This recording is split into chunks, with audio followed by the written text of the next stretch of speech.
مثل الذین ينفقون اموالهم فی سبیل اللہ کمثل حبۃ انبتت سبع سنابل فی کل سنبلۃ مئۃ حبۃ واللہ یضاعف لمن یشاء واللہ واسع علیم۔ یہاں ہے سنابل، اور یوسف علیہ السلام کے قصے میں ہے انی ارا سبع سنبلات خضر و اخری یابسات۔ تو وہاں چونکہ صرف ہیں ہی 7 جمع قلت، یہ سنبلات جمع قلت ہے، اور ادھر کوئی حد کوئی نہیں، تو سنابل جمع منتہی الجموع ہے، جمع کثرت ہے، آخر تک کوئی حد ہی نہیں۔ تو میرا اللہ قرآن میں 82 دفعہ خرچ کرنے کی ترغیب آئی، 82 دفعہ۔ اللہ تعالیٰ کو بخیل سے نفرت ہے، چاہے راتوں کا تہجد گزار ہو، دن کا روزے دار، اور سخی سے محبت ہے، چاہے ساری رات وہ غفلت میں گزار دے، اللہ تعالیٰ کو سخی سے محبت ہے۔ بخیل سے اللہ دوستی لگاتا نہیں، اور سخی سے اللہ دوستی توڑتا نہیں۔ اور سخاوت کا تعلق پیسے سے نہیں، دل سے ہے، دل کی کیفیت ہوتی ہے۔ سخاوت پیسے سے نہیں ہوتی، سخاوت دل سے ہوتی ہے۔ وہ غریب کے اندر بھی سخاوت ہو سکتی، مالدار کے اندر، اور غریب بھی بخیل ہو سکتا ہے، مالدار بھی بخیل ہو سکتا ہے۔ اور اللہ کو سخی پسند ہے اور بخیل سے نفرت۔ شیطان ایک دفعہ کسی کو ملا تو اس نے بنی اسرائیل کے کسی عابد کو ملا، اس سے انہوں نے پوچھا تجھے کون لوگ پسند ہیں؟ کہا ایک جو شراب پیتا ہو مجھے بڑا اچھا لگتا ہے، ایک بہت زیادہ غصے والا ہو مجھے بڑا اچھا لگتا ہے، اور ایک بخیل ہو کنجوس تو مجھے بڑا اچھا لگتا ہے۔ اور کہنے لگا اگلی بتاؤں، اگر کوئی بدبخت تینوں ایک ہی جگہ جمع ہو جائیں، بخیل بھی ہو، غصے والا بھی ہو، نشے والا بھی ہو، پھر وہ پیر ہوتا ہے، میں مرید ہوتا ہوں۔ جی پیر صاحب، ایسے دنیا بھری پڑی ہے۔ تو میرا اللہ ترغیب دیتا ہے مال لگاؤ۔ آپ نے فرمایا اللہ الاجود الاجود وانا اجود ولد آدم، سب سے بڑے سخی تو اللہ ہیں، اور اللہ کے بعد سب سے بڑا سخی اللہ نے مجھے بنایا ہے۔ اہل البیت کی سخاوت کو کوئی نہیں پہنچ سکتا۔ ایک دفعہ مدینہ میں 2 نوجوانوں میں بحث چھڑی، بنو امیہ سخی ہیں یا اہل بیت سخی؟ تو جو بنو امیہ کا طرفدار تھا اس نے کہا بنو امیہ زیادہ سخی، جو اہل بیت کا طرفدار تھا اس نے کہا اہل بیت زیادہ سخی۔ کہا چلو امتحان لیتے ہیں۔ تو جو بنو امیہ کا تھا وہ گیا بنو امیہ کے مالداروں کے پاس کہ میں مصیبت میں پھنس گیا ہوں تو مجھے کچھ مدد چاہیے۔ تو ایک نے 10,000 دیے، پھر دوسرے کے پاس گیا اس نے 10,000 دیے، تیسرے کے پاس، چوتھا 5 6 7 8 9 10 آدمیوں سے 1 لاکھ لے کر آیا۔ یہ گیا عبداللہ بن جعفر کے پاس، ضرورت مندوں کو چاہیے، انہوں نے 1 لاکھ دے دیا۔ پھر گیا حضرت حسن کے پاس، کہا جی میں محتاج ضرورت مند، انہوں نے 1 لاکھ دیا۔ پھر گیا امام حسین کے پاس، انہوں نے 1 لاکھ دے دیا۔ جب وہ کٹھے ہوئے انہوں نے کہا کتنا لے آندہ؟ کہ 1 لاکھ کہ میں 3 لاکھ لے آندہ۔ انہوں نے کہا بھائی واقعی اہل بیت کی سخاوت کو کوئی نہیں پہنچ سکتا، چلو واپس کرتے ہیں۔ تو بنو امیہ کا جو حامی تھا وہ گیا، حضور ہم تو خالی ویسے ہی کر رہے تھے، ضرورت نہیں تھی، یہ برائے مہربان۔ ان کا ٹھیک رکھ دو، دوسرا ٹھیک ہے رکھ دو، تیسرا چوتھا 5واں 6واں 7واں 8واں 9واں 10، ٹھیک ہے بھائی رکھ دو، واپس کر دو۔ واپس ہو گیا۔ اب یہ گیا عبداللہ بن جعفر کے پاس، حضرت وہ ہم تو ایسے ہی امتحان لے رہے تھے، ہمیں تو ضرورت کوئی نہیں، آپ واپس لے لیں۔ امام حسن صاحب، امام حسین صاحب، انہوں نے فرمایا جب اہل بیت کے گھر سے کوئی چیز نکل جاتی ہے واپس نہیں آیا تھا۔ سخی امام علی نقی رحمہ اللہ تعالی، یہ رہتے تھے سامرہ میں، سامرہ بغداد کے پاس ایک جگہ۔ تو ان کے پاس ایک شخص آیا کہ حضور میرے اوپر 30,000 دینار قرضہ ہے۔ کون ہو، کہاں سے آئے ہو، قرضہ ہے نہیں ہے؟ اچھا پہلے سنو، 30,000 دینار بنتا کتنا ہے؟ 60 کروڑ روپیہ۔ کہو زبان سے. تو انہوں نے اپنے خادم سے پوچھا پڑھے ہیں کہ جی پڑھیں کا اٹھا کے دے. نہیں پوچھا. 60 کروڑ. یقین مانو اگر آپ اہل البیت کے قصے سخاوت کے پڑھو آپ یقین نہیں آتا کہ 60 کروڑ روپیہ ایک سائل کو دے دیا. ایک دفعہ سامرا سے باہر کسی گاؤں میں گئے ہوئے تھے ملاقات کے لیے، تو ایک آدمی ان کو ڈھونڈتے ڈھونڈتے کوفے سے چلا وہاں پہنچ گیا. کہا حضرت 10,000 درہم کا مقروض ہوں اور کوفے سے چلا ہوں، یہاں تک پہنچا ہوں، کہیں سے کام نہیں بنا، آپ کے سوا میرا کوئی کام نہیں بنا سکتا. اچھا ان دنوں ان کے پاس کچھ بھی نہیں تھا. فرمانے لگے بھائی میرے پاس تو کچھ ہے نہیں. کہا نہیں جی میں نے تو آپ سے ہی لینا ہے، جہاں سے بھی کر کے دو مجھے کر کے دو. تو کہنے لگے اچھا ٹھیک. نوکر سے کاغذ قلم لاؤ. کاغذ قلم لائے، اس پہ تحریر لکھی کہ میں نے اس صاحب کے 10,000 درہم دینے ہیں اور اپنے سائن کے علی نقی. کہا یہ لے جا، میں 3 دن بعد واپس جاؤں گا شہر، تو جب مجلس گرم ہونا تھا آ جانا اور یہ پرچہ دکھا کے میری خوب بےزتی کرنا کہ تو پیسے لکھے ہوئے اور تم مکر گیا اور دیتا نہیں اور ٹال مٹول کرتا ہے. ٹکا کے میری بے. انہوں نے یہ کام میں نہیں کرتا. کہا پھر پیسے نہیں ملیں گے، کرنا پڑے گا. انہوں نے کہا چلو ٹھیک ہے جی آپ کہتے ہیں تو میں کر دوں گا. تو 3 دن بعد یہ تشریف لے گئے سامرا. تو شام کے وقت لوگ جو شہر کے معزز تھے وہ، اور اس وقت زمانہ تھا متوکل کا، تو متوکل کے درباریوں میں سے 2 وہاں آئے تشریف لائے ہوئے تھے، بیٹھے ہوئے تھے. تو یہ بدو پہنچ گیا اور اس نے تو وہ تو آپ نے امام صاحب نے خود ہی کہہ دیا تھا تم نے اوپر چڑھائی کر دی. انہیں آتے ہی چڑھائی کر دی. اور وہ کہ بھائی ٹھیک ہے یار میں تیرے دینے ہیں پر ابھی میرے پاس ہے نہیں، میں دے دوں گا. نہیں اب پہلے اتنی دیر کر دی ہے، ایسے جھوٹے وعدے کرتے ہیں آپ. اب کیسے کرتے ہیں آپ؟ وہ آ کے منتیں کر رہے ہیں اور سارے مجمع کا رنگ فق ہو رہا ہے. تو کہا اچھا بھائی مجھے 3 دن کی مہلت دے دے، میں تیرا سارا قرضہ چکا دوں. کہا ٹھیک ہے 3 دن کے بعد چوتھا نہیں ہونا چاہیے. کہا نہیں بالکل نہیں ہوگا. وہ جو متوکل کے درباری تھے نا، انہوں نے جا کے متوکل کو بتایا کہ امام صاحب کے ساتھ ہوا یہ قصہ. اچھا. انہوں نے فوراً خزانچی کو کہا کہ 30,000 درہم ابھی حضرت کے گھر پہنچا دو. وہ 30,000 درہم پہنچے اور اس کو بلوا لیا. ابھی لے جا.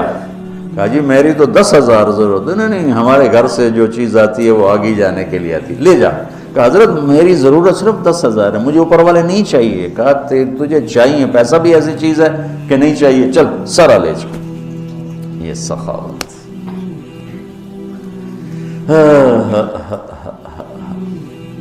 علم والے کی شان ہے کہ اسے سخی ہونا چاہیے.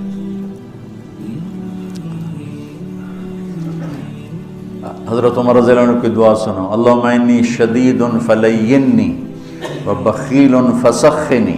تو توازن کہتے بخیل فسخنی، ورنہ ان حضرات کی سخاوت کو کون پہنچ سکتا ہے. لیکن یہ میں حضرت عمر کی دعا آپ کو بتا رہا ہوں. تو اللہ کو سخاوت پسند ہے.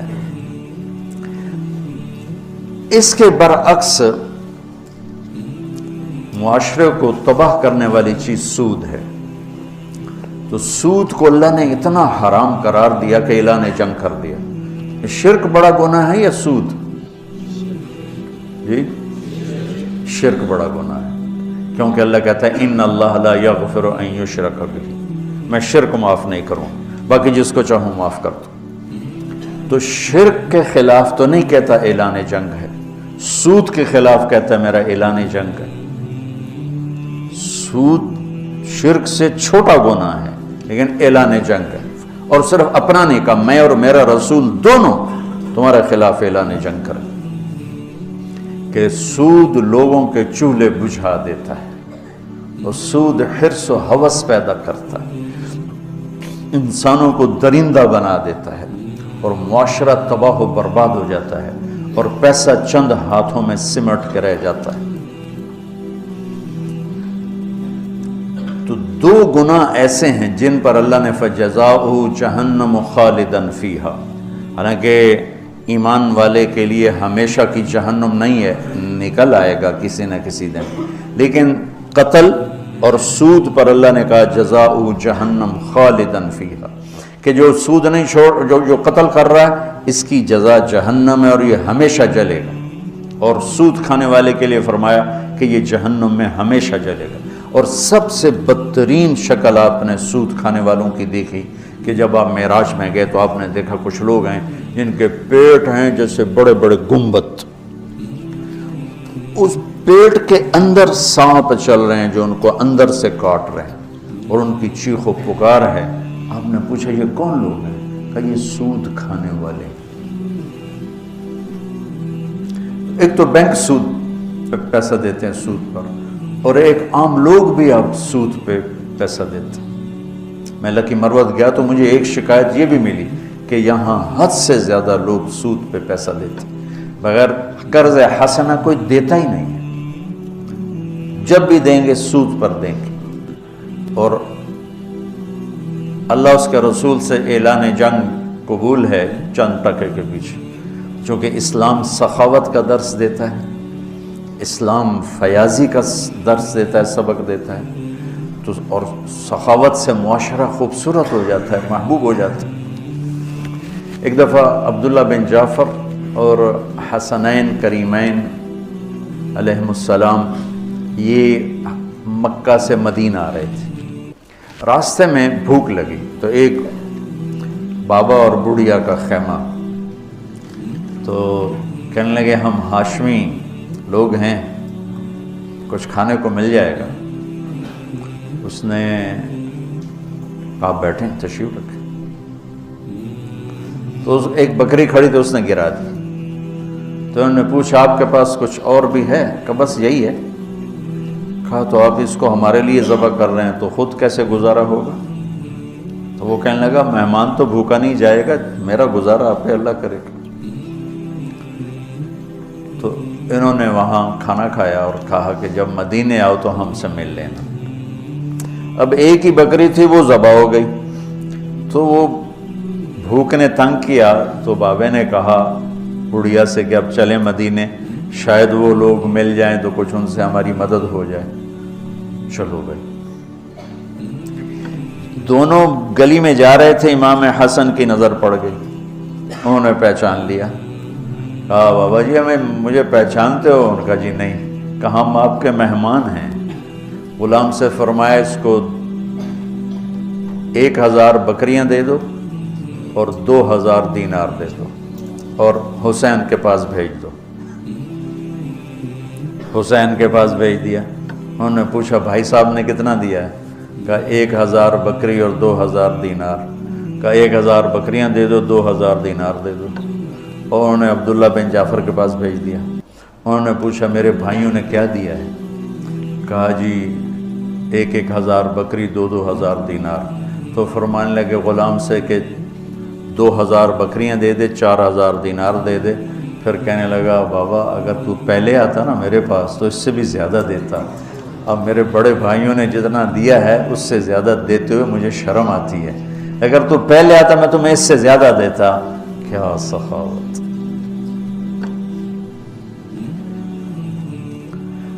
تو سود اس لیے اللہ نے حرام کیا کہ زندگی کی رونق کو چھین لیتا ہے اور انسان کو یہ درندہ بنا دیتا ہے، وحشی بنا دیتا ہے۔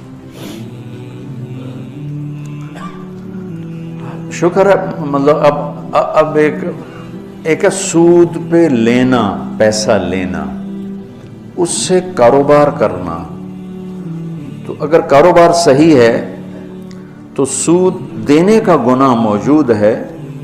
بہرحال یہ مفتی صحیح بتائیں گے، میں مسئلہ تو نہیں بتاتا۔ اگر میں کپڑا کے کاروبار کر رہا ہوں، یہ کاروبار کی میری کمائی حلال ہوگی، سود دینا میرا حرام ہوگا، لیکن جو سود لے رہا ہے اس کا تو سارے کا سارا غلاظت اور گندگی ہے، تو نجاست ہے۔ اور جو اعلان جنگ ہے وہ بھی سود لینے والے کے خلاف اعلان جنگ ہے۔ تیار ہو جاتا لوگوں کے مجبوریوں سے فائدہ اٹھاتے ہو، ہمارا تمہارے خلاف اعلان جنگ ہے۔ اور اللہ تعالیٰ کو سخی پسند ہے، سخاوت پسند ہے۔ تین آدمی اکٹھے ہوئے، چلو یار امتحان لیں، عبداللہ بن جعفر کا، عروبۃ الاوسی کا اور قیس بن سعد کا۔ تو وہ گیا عبداللہ بن جعفر کے پاس، کہا جی میں مسافروں کو میری مدد کر دیں۔ تو گھوڑے پہ سوار ہو رہے تھے تو پیچھے ہٹ گئے، کہنے لگے یہ گھوڑا بھی لے جائے، اس میں 4000 دینار ہیں، 20 چوکا 80، 8 کروڑ روپیہ بنتا ہے 4000 دینار، 8 کروڑ روپیہ کا یہ بھی لے جا، اور اس میں سب سے اعلیٰ چیز ہے وہ تلوار علی ہے، وہ تمہیں پوری دنیا سے زیادہ قیمتی چیز دے رہا ہوں، جا یہ لے جا۔ دوسرا گیا قیس بن سعد کے پاس، وہ سوئے ہوئے تھے، تو ان کی خادمہ سے کہنے لگا، باندی سے، مسافروں کچھ دے دو، اپنے آقا کو اٹھاؤ۔ وہ کہنے لگے میرے آقا تو تھک کے سوئے ہیں، نوکرانی ہو کر دیکھو، کہ یہ اونٹ لے جا، یہ ایک غلام لے جا، 700 دینار لے جا، نوکرانی ہو کے۔ جب وہ اٹھی، جب قیس بن سعد اٹھے تو نوکرانی نے کہا جی وہ ایک مانگنے والا آیا تھا، میں نے اتنا دے دیا۔ کہنے لگے اللہ کے بندی مجھے اٹھا دیتی، میں اتنا دیتا کہ موت تک اسے مانگنے کی ضرورت نہ پڑتی۔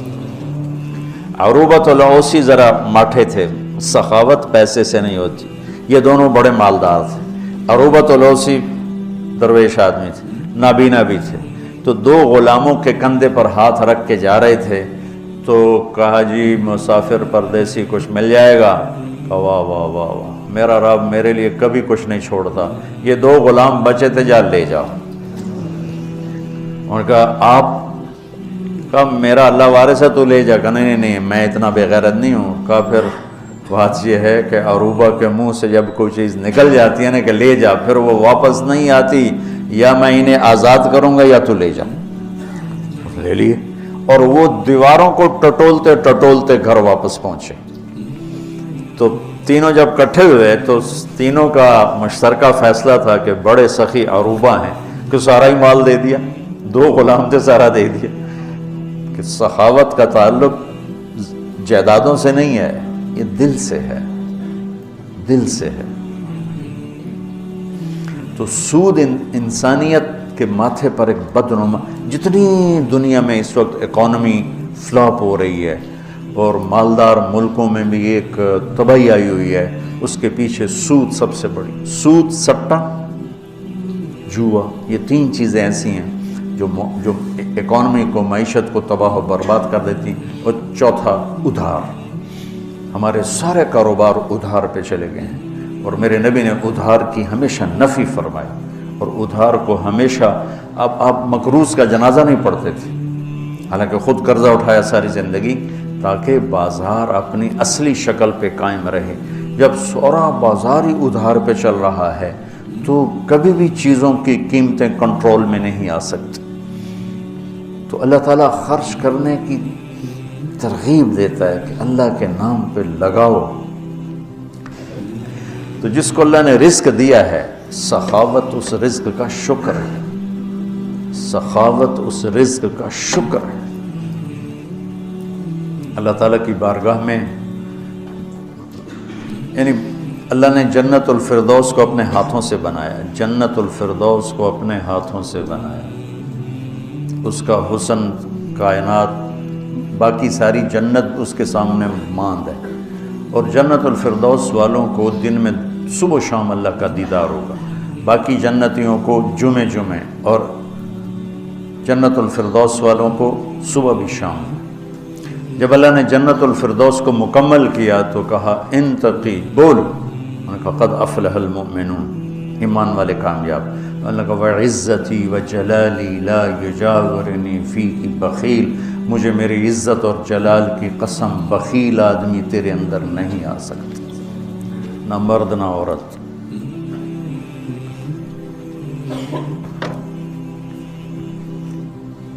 تو اللہ سے مانگو کہ اللہ ہمیں سخی بنائے،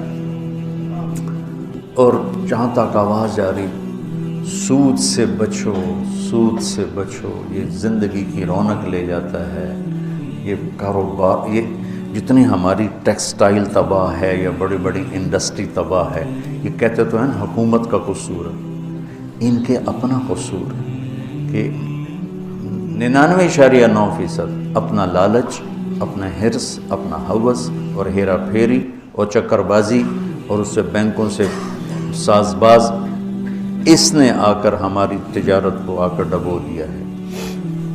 سچائی ہو، دیانتداری ہو، صداقت ہو اور وعدہ وفائی ہو اور کھوٹ سے پاک کام ہو، اس سے زوال اللہ اپنے امتحان کے طور پر لے لے تو لے لے، ورنہ اللہ کا قانون ہے کہ سچائی کو زوال نہیں ہے، دیانتداری کو زوال نہیں ہے۔ اس کو کافر کرے گا یا مومن کرے گا، دونوں کے لیے بلندی اور اونچائی۔